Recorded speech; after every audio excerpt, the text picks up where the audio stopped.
పడిన మేము మీ పాదాల చెంత మీ మందిరములో ఒకరినొకరు చూసుకొని నిన్ను ఆరాధించి నీ నామాన్ని మయోపరిచేటువంటి ఆ గొప్ప భాగ్యం, ఆ మంచి సమయం మా అందరి జీవితాల్లో దయచేశారు.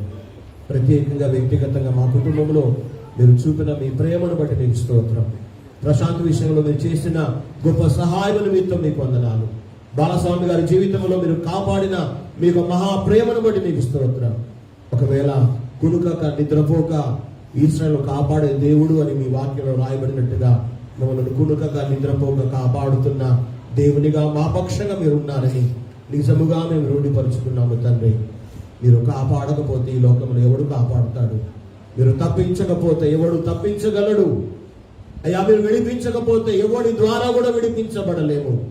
కేవలం కేవలం కేవలం మీరు మాత్రమే కారణం. మీ కృపయే కారణం. ప్రభువా మీకు స్తోత్రాలు, వందనాలు. అదేవిధంగా సాక్ష్యం ఇచ్చిన మీ దాసురాలు ప్రియ తల్లి గారిని బట్టి మీకు వందనాలు. తనకు కావలసిన ఆరోగ్యం చేత మీరు దీవించి దినదినము కాపాడండి. తన కాళ్ళలో ఉన్న వాపులను ప్రభువా మీరు తొలగించండి. మంచి ఆరోగ్యము చేత దీవించండి. తన బంధువర్గం అంతటిని కూడా కాపాడండి. ఇదిగో మీ దాసురాలు శారమ్మ కూడా తన కుమార్తె విషయంలో సాక్ష్యం ఇచ్చారు. రేపు జరిగే కార్యక్రమంలోను, ఎల్లుండి జరగబోయే వివాహంలోను ప్రభువా మీరు తోడుగా ఉండండి. మీ నామాన్ని మహిమపరచుకోండి నాయన. మీకు వందనాలు. ప్రత్యేకంగా అయ్యా తన ఈ లోకంలోనైనా మా ఆయుష్కాలం అంతా కూడా నిన్ను సేవించే వారముగా, నిన్ను ఆరాధించే వారముగా, మీ బిడ్డలుగా జీవించే వారముగా ఉండడానికి నన్ను, నా కుటుంబాన్ని, మమ్మల్ని అందరినీ కూడా మరొకసారి జ్ఞాపకం చేసుకున్నందుకు మీకు వందనాలు. అయ్యా, మీ దాసుడు మీ పక్షంగా నిలబడుతున్నాడు. నాతో మాట్లాడండి. మీ మాటలు వినే చెవులను, గ్రహించే హృదయాలను, మీ వాక్య ప్రకారంగా మా జీవితాలు కట్టుకోగలిగిన జ్ఞానాన్ని మాకు అందించి, మీ వాక్కు చేత ఆదరించి, బలపరిచి, దీవించి పంపమని మా ప్రభువును ప్రియ రక్షకుడైన యేసుక్రీస్తు నామమున ప్రార్థన అడిగి వేడుకుంటున్నాను తండ్రి. ఆమేన్. దయచేసి కూర్చుందాం. ఈ దిన వాక్య ధ్యానం కొరకు పరిశుద్ధ గ్రంథమైన బైబిల్ను తెరిచి యెషయా గ్రంథం 40వ అధ్యాయం దయచేసి 10వ వచనాన్ని మూల వాక్యంగా చదువుకుందాం. యెషయా గ్రంథం 40వ అధ్యాయం 10వ వచనం. ఇదిగో తన బాహువే తన పక్షమును ఏలుచుండగా ప్రభువగు యెహోవా తానే శక్తి సంపన్నుడై వచ్చును. ఆయన ఇచ్చు బహుమానము ఆయన యొద్దనే ఉన్నది. ఆయన ఇచ్చు బహుమానము ఆయన యొద్దనే ఉన్నది. దేవుడిచ్చే బహుమానం దేవుని దగ్గరే ఉన్నది. బహుమానం లేదా బహుమతి అంటే ఏమిటో మనందరికీ బాగా తెలుసు. మనమందరం కూడా మనకు ప్రియమైన వారి పుట్టినరోజులకు గాని, పెళ్లి రోజులకు గాని, ఉద్యోగం వచ్చిన సందర్భములో గాని, ఉద్యోగ విరమణ చేసిన సందర్భములో గాని, ఇంకా రకరకాల సందర్భాల్లో వారికి ఇష్టమైన బహుమానాలు తీసుకొని వెళ్ళి వారికి ఇచ్చి వారిని సంతోషపరుస్తూ ఉంటాం, వారిని ఆనందపరుస్తూ ఉంటాం. కానీ మనం ఇచ్చేటువంటి బహుమానాలు కొంతకాలానికి పాతవైపోతాయి, కొంతకాలానికి అవి పాడైపోతాయి, కొంతకాలానికి అవి చెడిపోతాయి. కానీ ఎప్పటికీ పాడవనటువంటి బహుమానం, ఎప్పటికీ నిత్యంగా నిలిచి ఉండే బహుమానం దేవుడు మాత్రమే ఇవ్వగలుగుతాడు. ఆ బహుమానం మనందరికీ తీసుకొని వస్తున్నాడు ఆయన. ఆయన ఇచ్చే బహుమానం ఆయన యొద్ద ఉన్నది. దేవుడు నీకు బహుమానంగా ఏం తీసుకొని రావాలనుకుంటున్నావు? నువ్వు దేవుని ద్వారా నువ్వు ఎలాంటి బహుమానాన్ని పొందాలని ఆశపడుతున్నావు? లోకరీతిగా ఉండే బహుమానాలు ఆశపడుతున్నావా?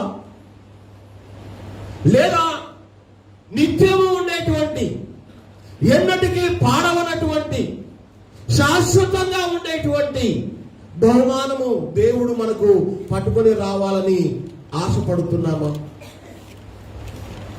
మొన్నటి దినాన జరిగిన యాక్సిడెంట్ సందర్భంగా చాలా మంది మా దగ్గరికి వచ్చి ఒక మాట అన్నారు. సార్ కారు పాడైతే పాడైపోయింది సార్, మీరు మాత్రం బతుకున్నారు, అదే చాలు. మీరు ప్రాణాలతో ఉన్నారు, అదే గొప్ప విషయం. కారు ఈ రోజు కాకపోతే మళ్ళీ ఇంకో రోజు బాగు చేసుకుందాం, ఇంకో నెల తర్వాత అయినా బాగు చేసుకుంటారు. కానీ ఒకవేళ మీరు ప్రాణాలతో లేకపోతే ఇవన్నీ ఉండేందుకు సార్ అన్నాడు ఆయన. నిజమే కదా.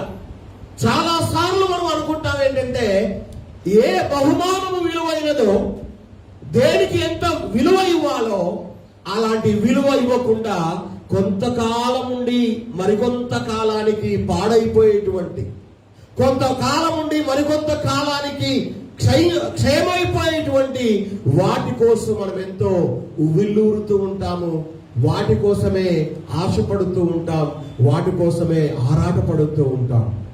కానీ ప్రవక్త అంటున్నాడు, దేవుడు ఇచ్చే బహుమానం దేవుని దగ్గరే ఉన్నది. నిజమైన బహుమానం దేవుడిచ్చువాడై ఉన్నాడు. బైబిల్లో రకరకాల బహుమానాల గురించి కూడా రాయబడింది. కుమారులు లేదా యెహోవా ఇచ్చు గర్భఫలము, ఆయన ఇచ్చు బహుమానం అని రకరకాల బహుమానాల గురించి రాయబడింది. కానీ నిజమైన శాశ్వతమైన ఎన్నటికీ పాడవని బహుమానము దేవుడు మాత్రమే ఇవ్వగలుగుతాడు, దేవుడు మాత్రమే ఇస్తాడు. ఆయన ఇచ్చే బహుమానం నిజమైన బహుమానం, పాడవని బహుమానం మనం పొందాలంటే మనం ఈ లోకంలో ఏం చేస్తే ఆ బహుమానం దేవుడు మన కోసం తీసుకొని వస్తాడు. మనం ఎలా బ్రతికితే ఆ బహుమానాన్ని పొందగలుగుతాం, ఏం చేస్తే ఆ బహుమానానికి మనం పాత్రలం అవుతాం అన్న ఆలోచన చేసినప్పుడు నాకు ఒక 4 విషయాలు దేవుడు నా మదికి తీసుకొచ్చాడు.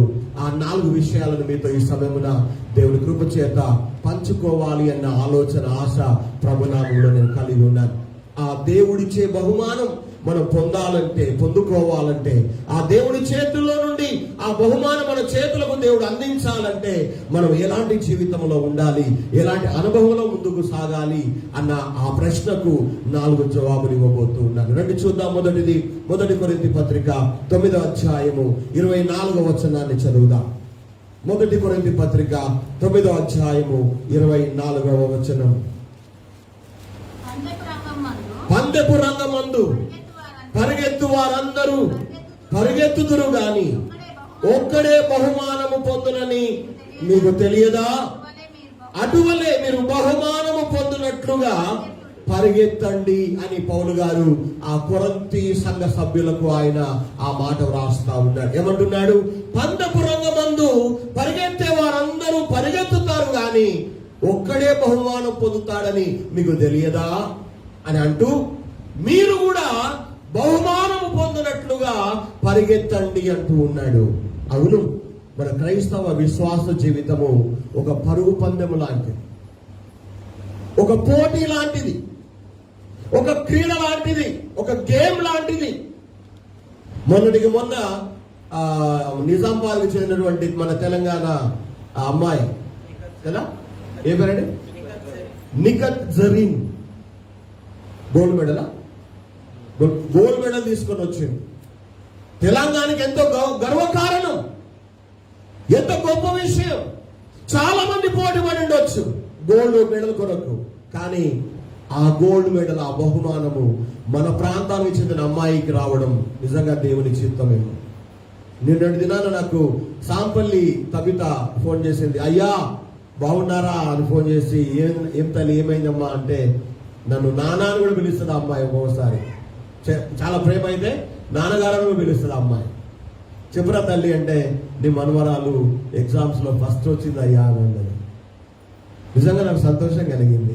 ఎందుకు ఈ మాట అంటున్నానంటే, పందెరంగమందు పరిగెత్తు వారందరూ పరిగెత్తుదురు గాని ఒక్కడే బహుమానం పొందుతారని మీకు తెలియదా? అటువలే మీరు కూడా బహుమానం పొందినట్లుగా పరిగెత్తండి. అంటే ఈ క్రైస్తవ పరుగు పందెము లాంటి జీవితంలో బహుమానం నేను పొందాలి, ఆ బహుమానం నేను పొందాలి, నేను సాధించాలి, ఆ బహుమానం నాకే రావాలి అన్నంతగా మనము పరిగెత్తాలట. ఎందుకు పరిగెత్తుతాం? ఎప్పుడు పరిగెత్తగలుగుతామంటే ఆ పొందాలి, దాన్ని సాధించాలి అన్న ఏకైక లక్ష్యం, ఏకైక గురి, దాన్ని పొందాలి అన్న ఆరాటం, దాన్ని సాధించాలి అన్న పట్టుదల మనలో ఉన్నప్పుడే బహుమానం పొందినట్లుగా మనము పరిగెత్తగలుగుతాం. ఒకవేళ బహుమానం పొందాలి అన్న ఆశ, బహుమానం సాధించాలి అన్న ఆరాటం, బహుమానం దేవుని చేతుల మీదుగా నేను అందుకోవాలి అన్న పట్టుదల లేకపోతే మనం పందరంగంలో మనం పరిగెత్తలేము, పోటీ పడలేము. కనుక ఇక్కడ అంటున్నాడు, అటువలే మీరు బహుమానము పొందినట్లుగా మీరు పరిగెత్తండి. అంటే ఈ క్రైస్తవ జీవితంలో బహుమానం పొందినట్లుగా పరిగెత్తుతున్నావా ప్రియ విశ్వాసి? ప్రియ దేవుని బిడ్డ, దేవుని యొద్ద ఉన్న నీ బహుమానం నువ్వు పొందాలి అన్న ఆరాటం నీలో ఉందా? ఎందుకులే అబ్బా బహుమానం వద్దు, ఆయన వద్దు, ఏమొద్దు అని ఏదో కేవలం నిమిత్త మాత్రంగా అందరితో పాటు ఏదో పరిగెత్తుతున్నాం అన్నట్టుగా పరిగెత్తడం, అందరితో పాటు పోటీ పడుతున్నాం అన్నట్టుగా పోటీ పడడం, వాటి ద్వారా నువ్వు బహుమానమును దేవుని దగ్గర నుండి పొందలేవు, పొందుకోలేవు. అవును, ఈ పరుగు పందెములో బహుమానం పొందినట్లుగా పరిగెత్తుతున్నామా? గలతీ సంఘానికి పౌలు ఒక ప్రశ్న వేస్తాడు. గలతీ పత్రిక 5వ అధ్యాయం దయచేసి 7వ వచనాన్ని ఒకసారి చదివి సహాయం చేస్తారా? గలతీ 5:7. మీరు బాగుగానే పరిగెత్తుచుంటిరి, సత్యమునకు విధేయులు కాకుండా మిమ్మల్ని ఎవడు అడ్డుపడి ఆపాడు అని పౌలు వాళ్ళని ప్రశ్నిస్తున్నాడు. ఏమంటున్నాడు? మీరు బాగా పరిగెత్తే వాళ్ళే, ఇప్పటిదాకా ఈ రోజు దాకా మీరు పరిగెత్తుతూ వచ్చారు, కానీ ఎవడు మిమ్మల్ని అడ్డుకున్నాడు? ఎవడు అడ్డుపడ్డాడు? ఎవరు ఆపేశారు? మీరెందుకు ఆగిపోయారు అని దేవుడు అక్కడ మాట్లాడుతూ ఉన్నాడు. గమనించండి ప్రియులారా, గమనించండి ప్రియమైన దేవుడి బిడ్డలారా, దేవుడు మాట్లాడుతున్న మాట బహుమానము పొందినట్లుగా మనం పరిగెత్తాలి. నేను ఈ రోజు అంటున్నాను, గలతీ సంఘములాగా పౌలు వారిని గద్దించినట్టుగా నేను దేవుని దాసునిగా గద్దిస్తున్నాను.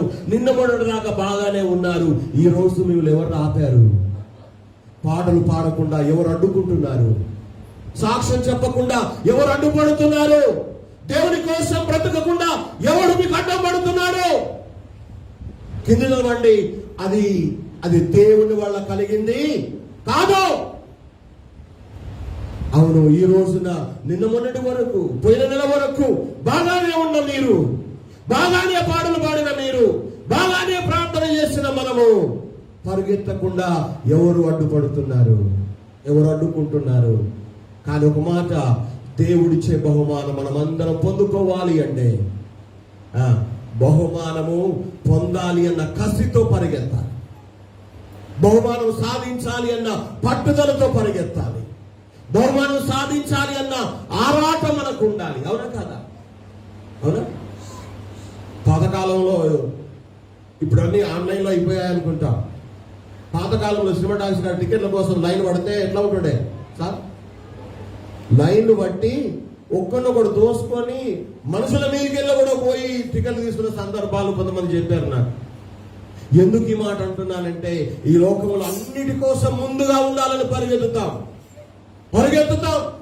అన్ని వదిలిపెట్టి పరిగెత్తుతాం. సాధించినప్పుడు నేను సాధించాను అంటూ గర్వంగా ఫీల్ అవుతాం. దేవుని యందు విశ్వాసం ఉంచి దేవుని బిడ్డగా మార్చబడి దేవుని కొరకే బ్రతుకుతానని ప్రమాణం చేసి ఇంతకాలం జీవించి ఈ రోజున నీవు నేను దేవుని కోసం పరిగెత్తకుండా బహుమానం పోగొట్టుకునేంతగా ఎవడు అడ్డుపడుతున్నాడు? ఎవరు అడ్డుపడుతున్నారు? ఆలోచన చేయండి, ఆలోచన చేయాలి. మనకు అర్థమవుతుంది మనం ఎంత ప్రార్థన చేస్తున్నాం అనేది. మునుపు పాడినట్టుగా వాడుతున్నామా? మునుపు చేసినట్టు ప్రార్థనలు చేస్తున్నామా? మునుపు పోయినట్టుగా ఆరాధనలకు పోతున్నామా లేదా? మనకు కూడా అర్థమవుతుంది. ఎవడు అడ్డుపడుతున్నాడు గ్రహించు. ఏది అడ్డుపడుతుందో గ్రహించు. నీ జీవితాన్ని సరి చేసుకో. బహుమానం పొందాలి అన్న కసితో పరిగెత్తడం నేర్చుకో. నీ బహుమానం ఎవరి దగ్గర ఉంది? మీకు వాక్యం చెప్పే అయ్యగారి దగ్గర లేదు కదండి. మనం పొందుకునే బహుమానం ఆ వాక్యం చెప్పే అయ్యగారి దగ్గర లేదు, సంఘ నాయకుల దగ్గర లేదు, ఇంకెవరి దగ్గర లేదు. మనం పొందుకునే బహుమానం మన దేవుని దగ్గరనే ఉన్నది. అందుకే పౌలు ఇంకో దగ్గర అంటాడు, ఫిలిప్పీ పత్రిక 3వ అధ్యాయము 12వ వచనం చదువుతారా? ఫిలిప్పీ 3:12. ఇదివరకే నేను గెలిచి తిని అని అయినను, ఇదివరకే సంపూర్ణ సిద్ధి పొంది తిని అని అయినను అనుకుంటడం లేదు. గాని నేను దేని నిమిత్తము క్రీస్తు యేసు చేత పట్టబడి తినో దానిని పట్టుకొనవలనని పరిగెత్తుచున్నాను. నేను ఎందుకొరకు దేవుడు నన్ను ప్రేమించాడు, ఎందుకొరకు నేను రక్షించబడ్డాను, దేని నిమిత్తము దేవుడు నన్ను నిజంగా తన కృప ద్వారా నిలబెట్టుకున్నాడు, దాన్ని పట్టుకోవాలని నేను పరిగెడుతున్నాను. దేనికోసమో కాదు. అంటే నువ్వు దేనికోసం పరిగెత్తుతున్నావో తెలుసుకోకుండా పరిగెత్తుతారు ఎవరైనా? అప్పుడప్పుడు మనము రోడ్ల పైన చూస్తూ ఉంటాం. ఏదైనా ఒక యాక్సిడెంట్ జరిగింది అనుకోండి, కొంతమంది పరిగెత్తుతూ ఉంటారు. దూరంగా ఉన్న వాళ్ళు ఏదైనా ఎడిపోతున్నారా అంటే అడుగుతారు, అక్కడ ఫలానాది అయిందని. అంటే ఎందుకు ఈ మాట్లాడు? చాలా మంది క్రైస్తవ జీవితంలో ఉంటూ కూడా దేనికోసం పరిగెత్తుతున్నారు వాళ్ళకే తెలియకుండా పరిగెత్తుతూ ఉంటారు. చాలా దాన్ని ఏమంటారు, అది సరైన జీవితం కాదు. దేని నిమిత్తము నేను పట్టబడి తినో, దేనికోసం దేవుడు నన్ను ప్రేమించాడో, దేనికోసం దేవుడు నన్ను ఏర్పరచుకున్నాడో దాన్ని పట్టుకోవాలని నేను పరిగెడుతున్నాను. అంటే పౌలు పరిగెత్తడం దేనికోసమో పౌలుకు తెలుసు. నీకు తెలుసా? నువ్వు దేనికోసం పరిగెత్తుతున్నావో నువ్వు తెలుసుకున్నావా? నీకు తెలుసా అసలు? లేకపోతే వాళ్ళు పరిగెత్తుతున్నారు, నేను పరిగెత్తుతాను, వాళ్ళు ఉరుకుతున్నారు, నేను ఉరుకుతున్నానంటే వాళ్ళు ఎందుకు ఉరుకుతున్నారు తెలియలేదు, నువ్వెందుకు ఉరుకుతున్నావు వాళ్లకు తెలియదు. ఈ రోజున నువ్వెందుకు పరిగెత్తుతున్నావో తెలుసుకొని పరిగెత్తాలి. బహుమానం పొందినట్లుగా పరిగెత్తాలి. నువ్వు దేనికోసం పరిగెత్తుతున్నావో అది తెలుసుకొని పరిగెత్తాలి. అదే విధంగా ఫిలిప్పీ 3:14 కూడా చదవండి ఒకసారి.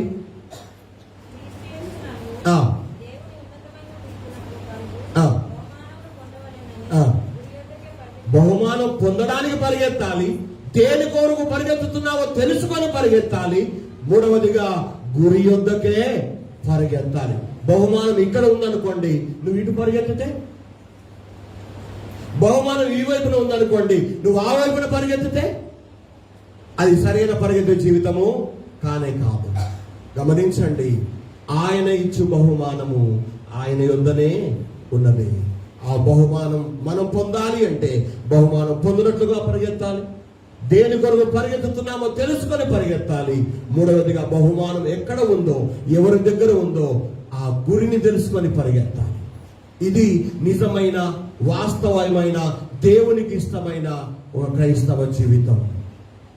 ఒకవేళ నీ పరుగు పందెంలో, నీ పరుగెత్తేటువంటి నీ విశ్వాస జీవితంలో ఈ మూడు లేకపోతే నువ్వు పరిగెత్తడం ఏంటో నీకు తెలియదని నువ్వు తెలుసుకో.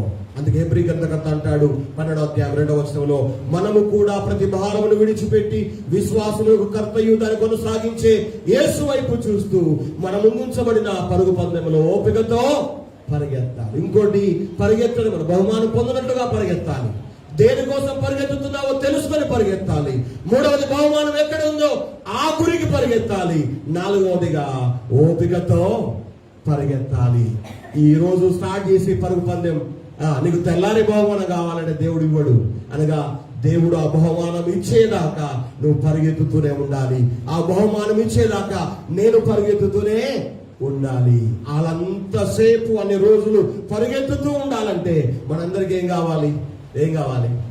ఓపిక కావాలి.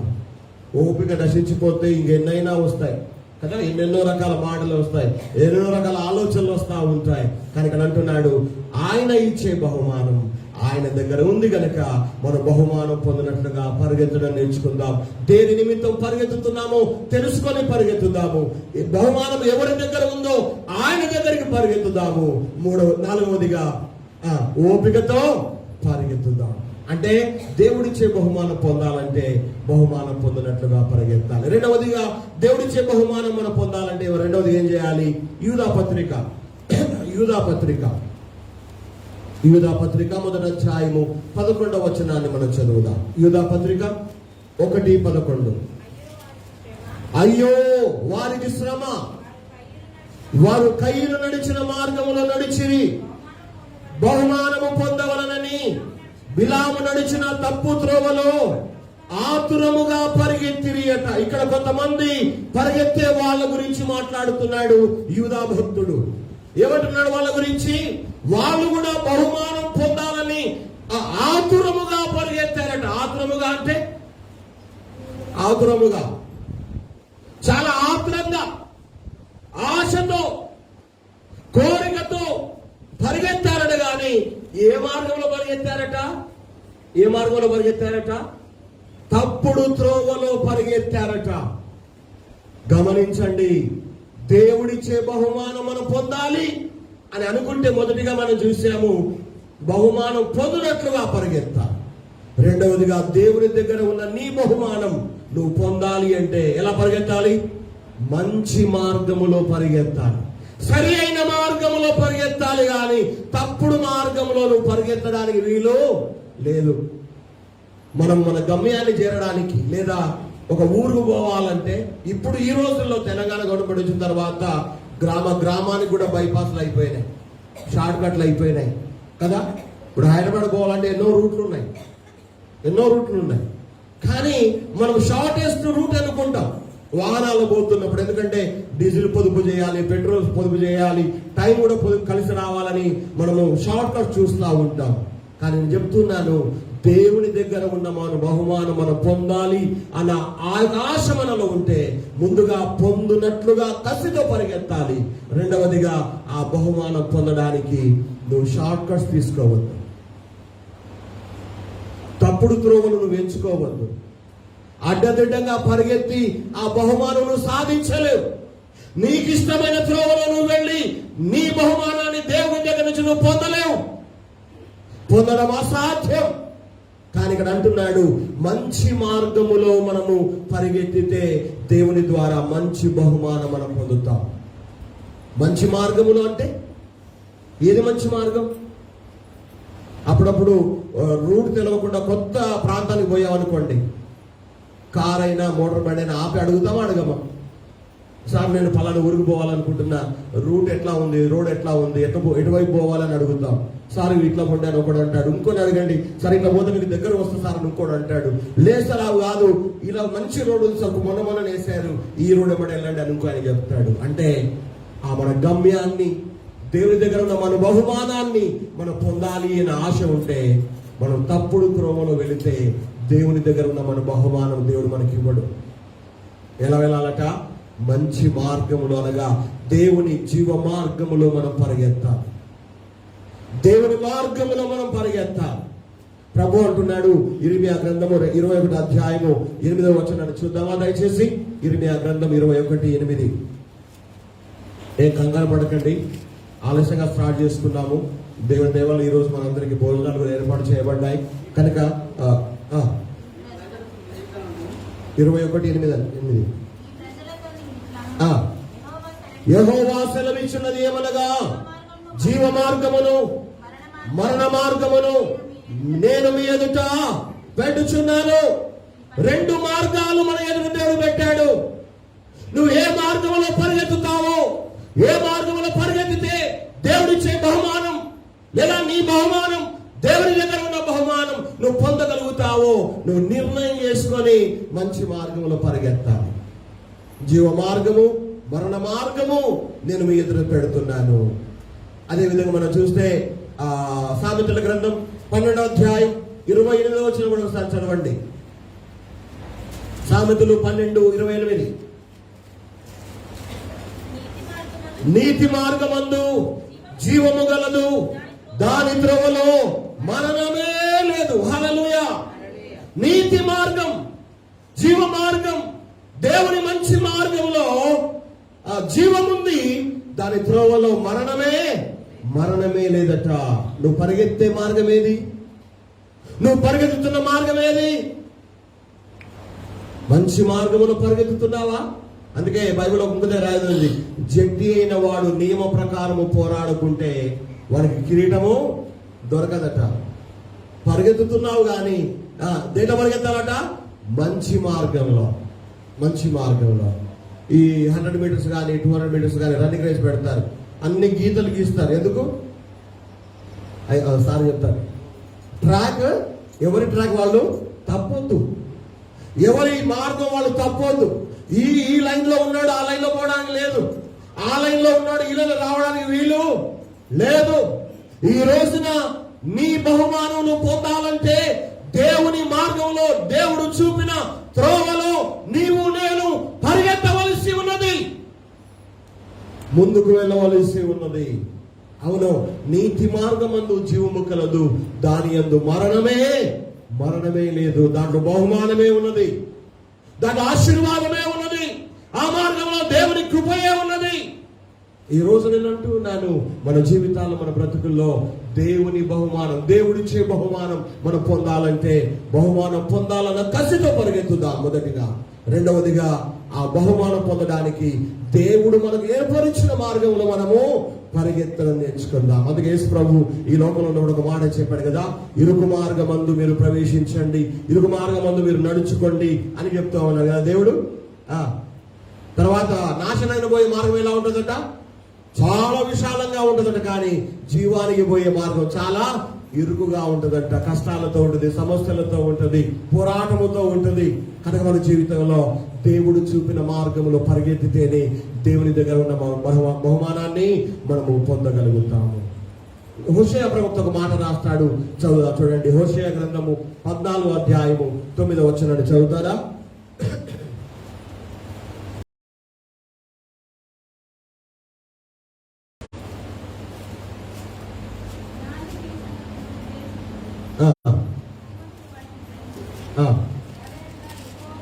యెహోవా మార్గములు చక్కనివి, నీతిమంతులు దానిని అనుసరించి నడుచుకొందురు లేదా పరిగెత్తుదురు అని రాసుకోవచ్చు అక్కడ.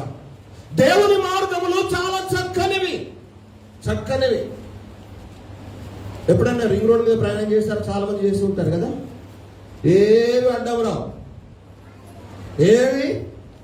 రావు. రింగ్ రోడ్ ఎక్కామంటే జమ్మని పోవచ్చు.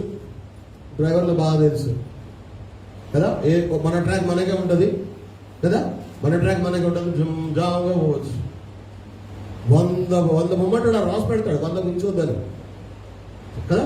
చాలా సార్లు అనుకుంటా దేవుని మార్గములు చాలా చక్కనివి, సరి అయినవి. దేవుని ద్వారా ఎన్నిక చేయబడిన నీతిమంతులు అనగా దేవుని బిడ్డలు ఆ మార్గములను అనుసరించి వాళ్ళు నడుచుకుంటారు లేదా ఆ మార్గంలో పరిగెత్తుతూ ఉంటారు. కానీ చాలా మంది క్రైస్తవులు చేసే పొరపాటు ఏంటంటే 2వ పేతురు పత్రిక 2:15 రాయబడి ఉంది, బిలాము తప్పిపోయినట్టుగా దేవుని మార్గమును విడిచిపెట్టి తప్పు త్రోవలో వాళ్ళు పరిగెత్తుతారట. 2వ పేతురు పత్రిక 2:15 చదవాలి. దేవుని తిన్నని మార్గమును విడిచి బేరు కుమారుడైన బిలాము పోయిన మార్గమును బట్టి త్రోవ తప్పిపోతూ ఉన్నారు చాలా మంది క్రైస్తవులు. దేవుని మార్గం అనగా తిన్నని మార్గం, దేవుని మార్గం చక్కని మార్గం, దేవుని త్రోవలు సరి అయినటువంటి త్రోవలు. కానీ బేరు కుమారుడైన బిలాము ప్రవక్త త్రోవ తప్పిపోయినట్టుగా తప్పుడు త్రోవలు వెళ్ళిపోతారు, దేవుని సరైన మార్గాన్ని విడిచిపెట్టి. ప్రియమైన దేవుని బిడ్డలు, ఈ రోజున ఆయన ఇచ్చు బహుమానము ఆయన యొద్దనే ఉన్నది.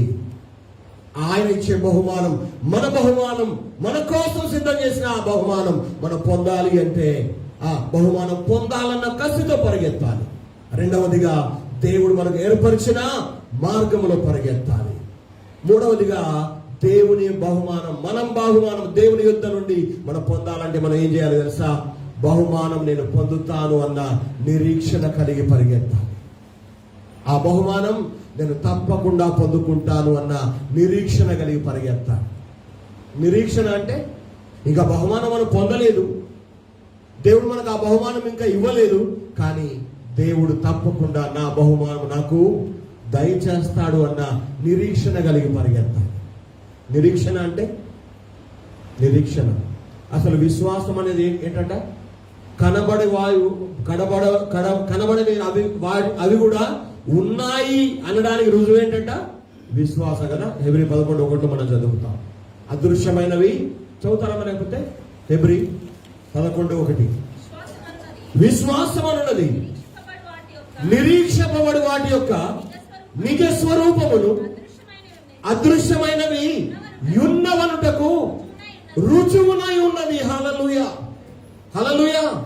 నిజముగా విశ్వాసం అనేది అది ఆషామాషి మాట కాదది. చాలా ఈజీగా నేస్తాం. ఒక వాళ్ళ మనం ప్రార్థన చేసి దేవుడు ఇవ్వకపోతే పొందకపోతే చాలా మంది నీకు విశ్వాసం లేదేమో అని అంటారేమో కొంతమంది. విశ్వాసం లేదు అందుకే పొందుకోలేదేమో అని అంటారు. కానీ విశ్వాసం అనేది ఎలాంటిదంటే నిరీక్షింపబడి వాటి యొక్క నిజ స్వరూపం. అనగా నేను బహుమానం తప్పకుండా పొందుతాను అన్న విశ్వాసము, నమ్మకము, నిరీక్షణ కలిగి మనం పరిగెత్తాలి. ఆ మాట ఎలా ఉంటుందంటే యెషయా గ్రంథం 49వ అధ్యాయం 4వ వచనాన్ని ఒకసారి చదువుతారా? యెషయా 49:4. అయినను వ్యర్థముగా నేను కష్టపడి తిని ఫలమేమీ లేకుండా నా బలమును వృధాగా వేగపరిచి ఉన్నానని అనుకొంటిని. నాకు న్యాయకర్త యెహోవాయే, నా బహుమానం నా దేవుని యొద్దనే ఉన్నది. ఇది దేవుని బిడ్డ యొక్క భక్తిని యొక్క నిరీక్షణ. చాలా సార్లు మనకు అనిపిస్తుంది ఏమని, నేను వ్యర్థంగా కష్టపడ్డానేమో, అనవసరంగా ప్రయాసపడ్డానేమో, అనవసరంగా దేవుని నమ్ముకున్నానేమో, ఇన్ని సంవత్సరాలు గుడికి వెళ్ళి, ఇన్ని సంవత్సరాలు మందిరానికి వెళ్ళి, ఇన్ని సంవత్సరాలు దేవునిపై భారం వేసి ఆధారపడి నా బలమును, నా శక్తిని వృధాగా వేరు చేసుకున్నానేమో, నేను పిచ్చి పని చేశానేమో అని మనకు అనిపిస్తుందేమో. గాని అనుకున్నాడు గాని ఏమంటున్నాడు, నాకు న్యాయకర్తనా దేవుడే యెహోవాయే, నా బహుమానం నా దేవుని దగ్గర ఉన్నది. ఎంత మంచి నిరీక్షణ నీకుందా ఆ నిరీక్షణ? మాకు యాక్సిడెంట్ తర్వాత తెల్లవారి సిఎంసి మన మిషన్ కాంపౌండ్ పాస్టర్ గారు ఎస్ కుమారయ్య గారు రాబర్ట్ తీసుకొని వచ్చాడు. చాలా మంచి అనుభవజ్ఞుడు ఆయన. మంచి బైబిల్ కాలేజీలో థియాలజీ చేసి మంచి దైవికమైన జ్ఞానం కలిగిన భక్తుడు అతడు. ఆరోగ్యం సహకరించకపోయిన ఇంకా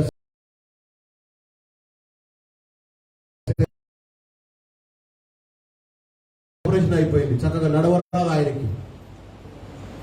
2-3 చేసేస్తాను కూర్చోగలుగుతాడు ఆయన. ఆయన రావడం నన్ను పట్టుకొని, మోహన్ అన్న ఇది నీకు మరొక జన్మ అన్నాడు. నన్ను పట్టుకొని ఏమన్నాడు, నీకు ఇది ఒక మరొక జన్మ అన్నాడు. నేను అన్నా నిజమే అన్నా, దేవుడు మరొక జన్మ ఇచ్చాడు నాకు అని చెప్పాను. ఎందుకు ఈ మాట అంటున్నానంటే ఒక నిరీక్షణ. నిజంగా మన జీవితాలు ఒక పాస్టర్ అన్నారు, నీ పాదములు రాయి తగలకుండా ఆయన దూతలు నీ చేతుల మీద ఎత్తి పట్టుకుంటారు అన్న ఆ మాటలు మాట్లాడినప్పుడు, సార్ ఆ ప్రమాదమైనప్పుడు దేవుడు మీ ఆత్మలను ఆయన పట్టుకొని ఆగిన తర్వాత మళ్ళీ మిమ్మల్ని కార్లో పెట్టాడేమో దేవుడు అన్నాడు ఆయన. ఒక్కొక్క సేవకుడు ఒక్కొక్క మాట అంటుంటే మా హృదయాలు ఎంతో ఆదరించబడుతున్నాయి, ఎంతో ఆదరణ పొందుతున్నాం ఒక్కొక్క భక్తుని ద్వారా. ఎందుకు ఈ మాటలు అంటున్నానంటే అక్కడ యెషయా ప్రవక్త అన్నాడు, నేను వృధాగా ప్రయాసపడ్డానేమో, నా బలమంతా నేను ఖర్చు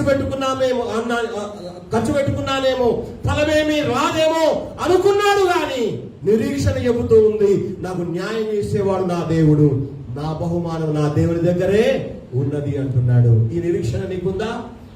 బహుమానం పొందుతానన్న నిరీక్షణ.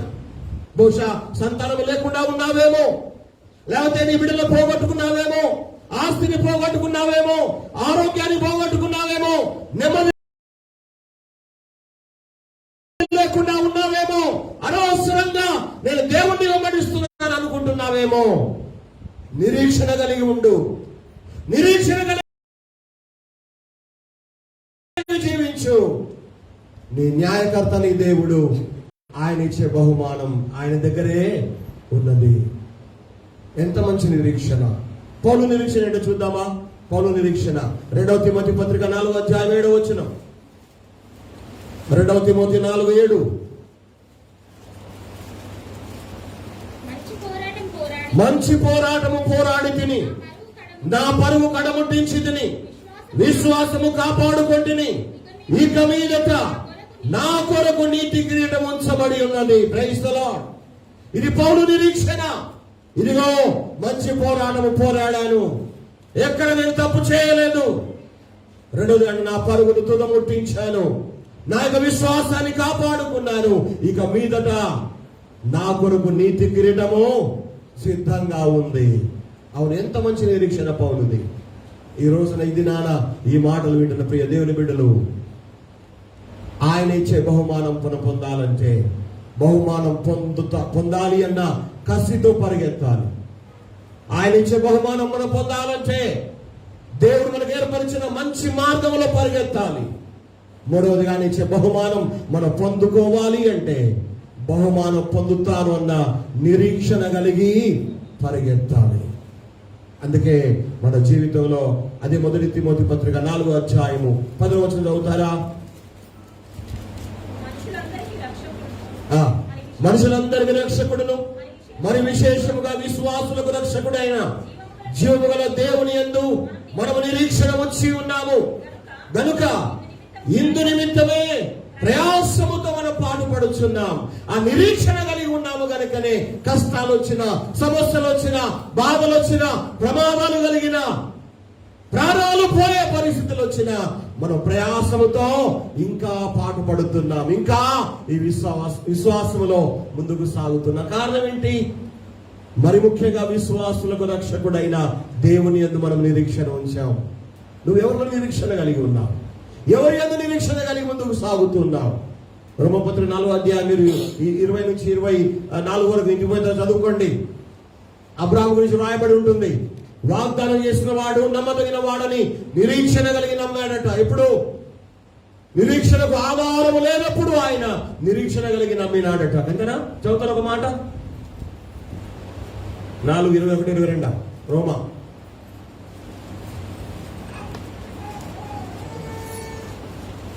రోమా పత్రిక 4వ అధ్యాయం.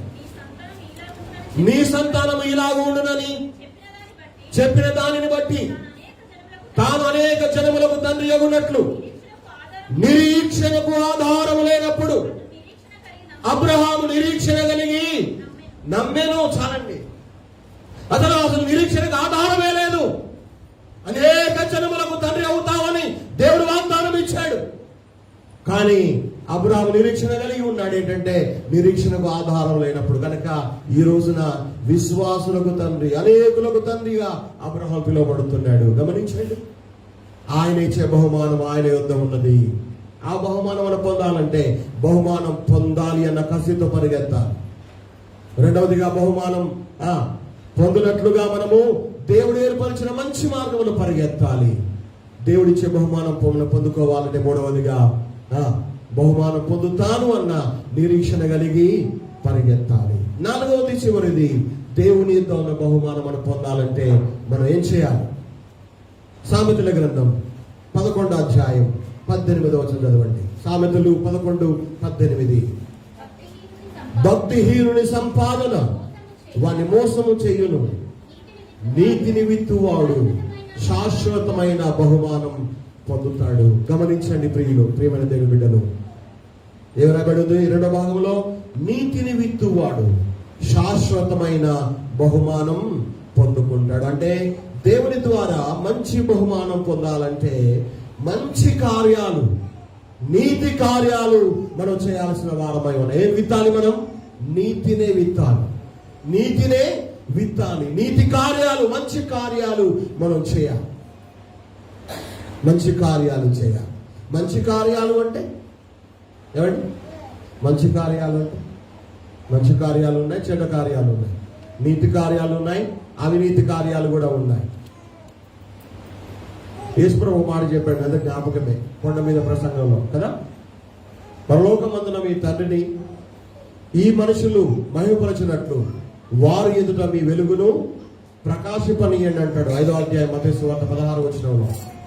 ఈ లోకం ఎదుట మనము మన వెలుగును ప్రకాశింప చేయాలి, మన క్రియలను చూపించాలి.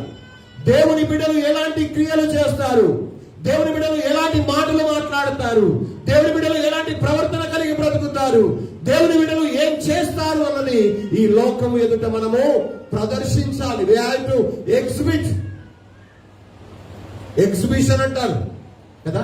ఎగ్జిబిషన్ అంటే వాళ్ళు రకరకాల విద్యలు వాళ్ళు ప్రదర్శిస్తూ ఉంటారు. మనం అందరం టికెట్ పెట్టుకొని చూడడానికి పోతా ఉంటాం. ఈ లోకం కూడా దేవుని బిడ్డలు ఎలాంటి వారు చూడాలని ఆశపడుతూ ఉంది. వాక్యం చెబుతుంది, నీతిని విత్తేవాడు, నీతి కార్యాలు చేసేవాడు, మంచి కార్యాలు చేసేవాడు శాశ్వతమైన బహుమానం పొందుతాడు. అవును, ఈ రోజున నువ్వు ఎలాంటి కార్యాలు చేస్తున్నావు? ఫేస్బుక్లో అప్పుడప్పుడు కొన్ని మంచి కొటేషన్స్ వస్తూ ఉంటాయి. మేము ప్రతి రోజు కూడా డాక్టర్ సురేష్ కుమార్, అదేవిధంగా మన బిచ్పల్లి విలేజ్లో రామ్దాస్ సేటు, తర్వాత నిజామాబాద్లో మా ఫ్రెండ్ ఒక కోమట ఆయన, ఇప్పుడు ఆయన అమెరికాలో ఉన్నాడు సేటు. ఆ విధంగా అందరం కూడా గుడ్ మార్నింగ్ అని మెసేజ్ పెట్టుకుంటూ ఉంటాం. నేను ఎప్పుడైనా కొటేషన్స్ పెడితే డాక్టర్ సురేష్ కుమార్ అడుగుతారు అప్పుడప్పుడు పోయినప్పుడు, మోహన్ గారు మీకు ఎక్కడ దొరుకుతాయండి ఈ కొటేషన్స్ అన్నాడు. ఆలోచింపజేసే పెడతారు మీరు చాలా అని అన్నాడు ఆయన. చాలాసార్లు అన్నాడు ఆ మాట. ఎందుకు ఈ మాట అంటున్నానంటే, మన జీవితాల్లో దేవుని బిడ్డలంగా మనం ఏం చేయాలో వాటినే చేయాలి. ఏం చేయకూడదు వాడి జోలికి పోవద్దు. ఏం మాట్లాడాలో అవే మాట్లాడాలి. మాట్లాడిన మాటలను జోలికి పోవద్దు. ఎటు వెళ్ళాలో అటో వెళ్ళాలి. వెళ్ళకూడని చోటికి మనం వెళ్ళకూడదు. అనగా మన జీవితమే ఒక ప్రదర్శనగా ఈ లోకం ముందు ఉండాలి, కనబడాలి. బహుమానం ఊరికే రాదండి. బహుమానం ఊరికే రాదు. మన పెళ్లిలో కానీ ఎక్కడైనా కట్నాలు పెడితే అన్ని రాసుకుంటాం. కొంతమంది రాసిపోతారు, కొంతమంది రాయకుండానే వెళ్ళిపోతారు అనుకోండి. కానీ ఎందుకు రాస్తామంటే మళ్ళీ వాళ్ళకు మనము తప్పకుండా ఇచ్చేయాలి. రిటర్న్ గిఫ్ట్ అంటారు కదా. అంటే ఈ నీతి కార్యాలు కూడా చేసినప్పుడు రిటర్న్ గిఫ్ట్ గా దేవుడు ఆయన దగ్గర మన కోసం సిద్ధపరిచిన బహుమానాన్ని దేవుడు మనకు తప్పకుండా ఇస్తాడు. అంటే మనం ఏం చేస్తామో దాన్ని బట్టి మన బహుమానం మనకు వస్తుంది కదా.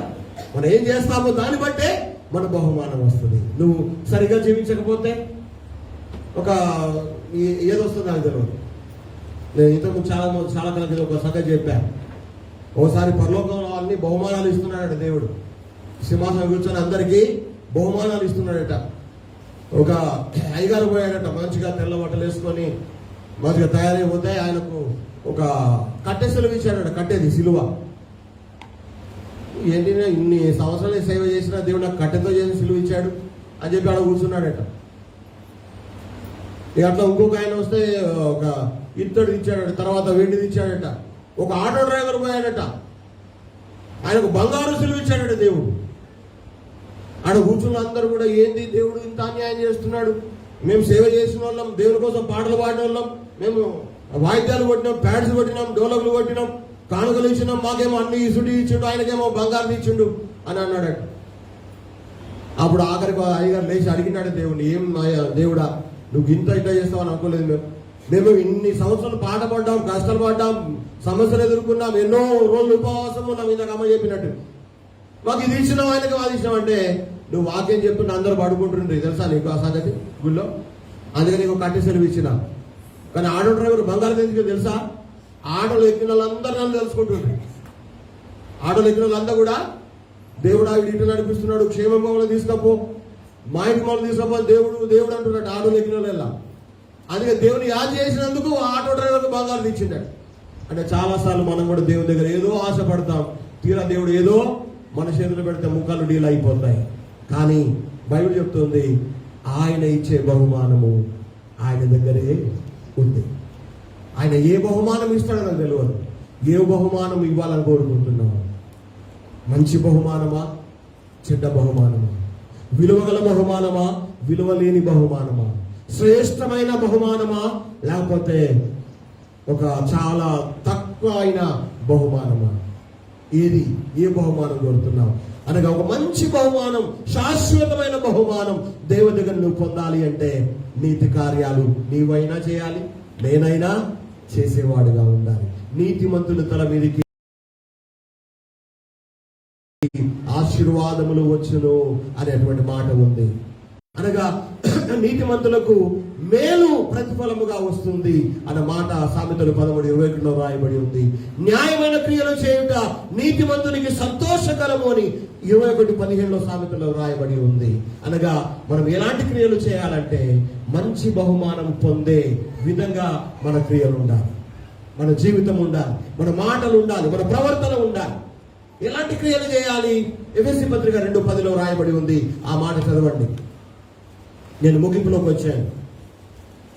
ఎఫెసీ 2:10 మనము వాటి యందు నడుచుకొనవలెనని దేవుడు ముందుగా సిద్ధపరిచిన సత్క్రియలు చేయుటకై క్రీస్తు యేసునందు సృష్టింపబడిన వారమై ఆయన చేసిన పని అయి ఉన్నాం. మనం ఏమై ఉన్నాము? ఆయన చేత సృష్టింపబడిన వారమై ఆయన చేసిన పని అయి ఉన్నాం. ఏం చేయడానికి? ముందుగా సిద్ధపరిచిన సత్క్రియలు చేయడానికి. ఏ క్రియలు? సత్క్రియలు చేయడానికి. ఆదికాండం 4వ అధ్యాయంలో కయ్యూనుతో దేవుడు ఏమంటాడు? కయ్యూనుతో, సత్క్రియ నువ్వు చేసినట్లయితే నీ తల ఎత్తుకొనవా అంటాడు కదా. అంటే కయ్యూను సత్క్రియ చేయలేదన్నమాట. కయ్యూను సత్క్రియ చేయలేదు, తలదించుకున్నాడు. ఈ రోజు నేను అంటున్నాను, దేవుని బిడ్డగా నువ్వు సత్క్రియలు చేస్తే నువ్వు తల వంచుకోవాల్సిన అవసరమే లేదు. తలదించుకునే పరిస్థితే రాదు, తల వంచుకునేటువంటి రోజు రాదు. కారణం తెలుసా? దేవుడు నీవు చేయవలసిన సిద్ధపరిచిన సత్క్రియలు చేయడానికి దేవుడు నిన్ను సృష్టించాడు. నువ్వు దేవుడు చేసిన పని అయి ఉన్నావు. అంటే మనం ఏ పనులు చేయాలి, ఏ క్రియలు చేయాలి, ఏ మాటలు మాట్లాడాలి దేవుడు ముందుగానే సిద్ధపరిచాడు. అవి చేయకుండా ఇంకేవో చేస్తే బహుమానం ఇస్తాడా? అవి మాట్లాడకుండా వేరే మాటలు మాట్లాడితే బహుమానం ఇస్తాడా? దేవుడు వెళ్ళిన చోటుకి వెళ్ళకుండా వేరే చోటుకి వెళితే దేవుడు బహుమానం ఇస్తాడా? Never never. అది అత్యాశ అవుతుంది, అది అత్యాశ అవుతుంది. అవును, ఈ దినాన ఈ సమయాన మన జీవితాల్లో దేవునికి ఇష్టమైన క్రియలు ఉండినట్లుగా మనల్ని మనం కాపాడుకుందాం. అందుకంటాడు యాకోబు 2:17లో, విశ్వాసము క్రియలు లేనిదైతే అది ఒంటిగా ఉండి చచ్చిపోతుంది అట. నీ విశ్వాసం ఎందుకు బలహీనంగా మారుతున్నావో తెలుసా నీకు? నీ విశ్వాస జీవితంలో ఎందుకు చచ్చిన వాడవుగా ఉండిపోతున్నావో తెలుసా నీకు? నీ విశ్వాసం ఎందుకు చచ్చిపోయిందో ఎప్పుడైనా ఆలోచన చేసావా? విశ్వాసంతైన క్రియలు నీలో లేవు లేవు లేవు. దేవుడిచ్చే బహుమానం దేవుని దగ్గర ఉన్నది. నీ బహుమానం, నా బహుమానం, మనందరి బహుమానం దేవుని దగ్గర ఉన్నది. ఆ బహుమానం దేవుని చేతుల మీదుగా మనం పొందుకోవాలి అని ఆశపడితే, ఇదిగో 4 సూత్రాలు మనం చూసాం. చాలా ఉన్నాయి ఇంకా బైబిల్లో, ఇంకా ధ్యానం చేయండి, దేవుడు మాట్లాడతాడు మీతో. మొదటిగా, బహుమానం పొందాలన్న కసితో పరిగెత్తుదాం కదండి. రెండవదిగా, దేవుడు మనకు ఏర్పరిచిన మంచి మార్గంలో పరిగెత్తుదాం. మూడవది ఏం చేయాలి? బహుమానం పొందుతామన్నా నిరీక్షణ కలిగి పరిగెత్తుదాం. నాలుగవది, చివరిది, బహుమానం పొందే విధంగా దానికి తగిన క్రియలు మనం చేసే వారంగా పరిగెత్తుదాం. పరిగెత్తుతున్నా కానీ మంచి క్రియలు లేవు, పరిగెత్తుతున్నా కానీ మంచి మాటలు లేవు, పరిగెత్తున్నా కానీ మంచి చూపులు లేవు, పరిగెత్తుతున్నా కానీ మంచి జీవితం లేదు. బహుమానం పొందలేవు. ఇది నా నిజమైన దేవుడు అంటున్నాడు. ప్రకటన 22:12 చదవండి, నేను ముగిస్తాను. ప్రకటన 22:12. ఇదిగో త్వరగా వచ్చుచున్నాను, వాని క్రియ చొప్పున ప్రతి వానికి ఇచ్చుటకు నేను సిద్ధపరిచిన జీతము లేదా బహుమానము నా యుద్ధ ఉన్నది.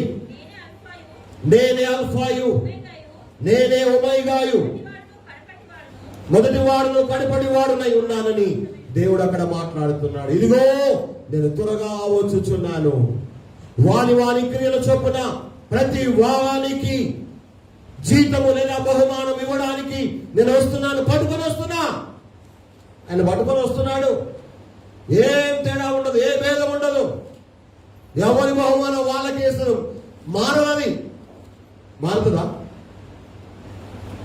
ఎవరి బహుమానం వాళ్ళకే. నా బహుమానం నాకే ఇస్తాడు, నీ బహుమానము నీకే ఇస్తాడు. ఈ లోకంలో అయితే అట్లా తేడా. ఒకరికి పోయి ఇంకోళ్ళకి ఇస్తాం మనం, ఒకరికి పోయి ఇంకోళ్ళకి ఇస్తాం. ఒకసారి ఒక ప్రార్థన గుడికి వెళ్ళారు. ప్రార్థన గుడికి ఇక్కడికి పోయారు. అయ్యగాళ్ళందరికీ కవర్లు ఇచ్చాడు ఆ యొక్క ఇంటి ఆయన. కార్యక్రమం అయిపోయిన తర్వాత మళ్ళీ ఒక పొజిషన్ తర్వాత మళ్ళీ నా దగ్గరకు వచ్చాడు పరిగెత్తుకొని. ఏంటంటే ఆ కవర్ అయ్యారు, ఆ కవర్ అయ్యారు, ఆ కవర్ అయ్యా అన్నాడు. ఏమైంది అన్న? నువ్వు ఇది సార్ అన్నాడు. తీసిచ్చాను. మళ్ళొక కవర్ పెట్టాడు నా చేతిలో. మళ్ళొక కవర్ నా చేతిలో పెట్టి, ఇది వేరులో సార్, అది మీకు ఇచ్చానని చెప్పేసి అన్నాడు. ఏమైతుంది అంటే, లేదు మీరు మీకే ఉండాలి, ఎవరిది వాళ్ళకే ఉండాలన్నాడు. లోకంలోనే అట్లా అనుకున్నప్పుడు దేవుడు ఏమైనా పక్షపాతం చూపుతాడా సార్? ఎక్కడ పక్షపాతం చూపడు. కానీ మన జీవితాల్లో ఎలాంటి బహుమానం నువ్వు కావాలని కోరుకుంటున్నావు? ప్రార్థన చేద్దాం. ప్రభువా, ఇంతకాలం నేను నిర్లక్ష్యంగా ఉన్నాను, పట్టి పడనట్టుగా నేను బ్రతికాను, కానీ ఈ రోజు నాతో సూటిగా నువ్వు మాట్లాడావు. నేను రాత్రి ప్రార్థన చేస్తున్న ప్రభువా, 3-4 ప్రసంగాలు సిద్ధపడ్డాను. ఏది మాట్లాడాలి ప్రభువా, ఏ వాక్యం అందించాలి ప్రభు అని ప్రార్థన చేస్తే 3 కూడా నేను పిలిచి పెట్టుకున్నాను. దేవుడు ఏది ప్రేరేపణిస్తాను మాట్లాడతానని దేవుడు ఇక్కడ ఉచితంగా మాట్లాడాడు. ఈ టాపిక్ మాట్లాడాను. నేను మాట్లాడుతున్న ఈ మాటలు మన హృదయాలు భద్రపరుచుకొని దేవుడి మాటలుగా మీరు అంగీకరించండి. ఇవి నా మాటలు కాదు సుమా, నేను చెప్పే మాటలు కాదు సుమా, దేవుడు మనకు అందించే మాటలు. ఆయన ఇచ్చే బహుమానము ఆయన దగ్గర ఉన్నది. ఆ చక్కని బహుమానం మనం దేవుడి దగ్గర నుండి మనం పొందేటట్టుగా దేవుడు మిమ్మల్ని అందరినీ, మీ జీవితాలను, మీ విశ్వాస జీవితాలను, మన సంఘ బిడ్డలందరినీ, ముఖ్యంగా ఎన్నికలేని మమ్మలను, మా కుటుంబాన్ని, మా బిడ్డలను కూడా దేవుడికి సిద్ధపరచాలని కోరుకుంటూ నా చిన్న మాటలు ముగిస్తున్న దేవుడి మాటలు మన వెనుకల్లో దీవించి ఆశీర్వదించునుగాక. ఆమేన్. అందరము తల్లు వచ్చిందాం. దయచేసి నిలబడండి. చాలాసేపు అయింది కూర్చొని. అందరూ నిలబడండి. నేను వాక్యాన్ని చదివి ప్రార్థన చేసిన తర్వాత